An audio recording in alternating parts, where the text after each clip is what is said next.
Imebainika kwamba matumizi ya pombe na bangi yamekithiri miongoni mwa wanafunzi wa vyuo.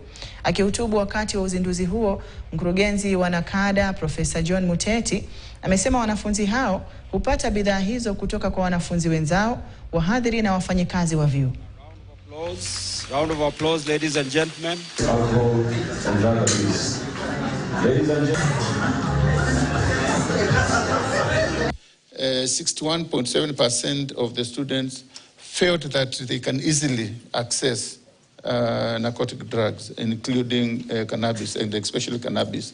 We also have cannabis edibles, a new thing which is coming up where you can have the edibles. You can do a cake, you can do something, you can easily take it. You can even do a juice. There's a cannabis juice. So somebody would think that you are taking some soda or something, yet what you are taking is really cannabis. The teaching staff, 7% says that the teaching staff can supply them or supply them. Very, very important thing to understand.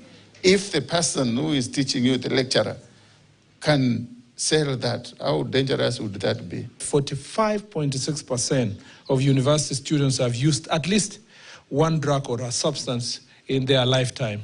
Even more alarming is that 26.6% of our university students are currently using this substance.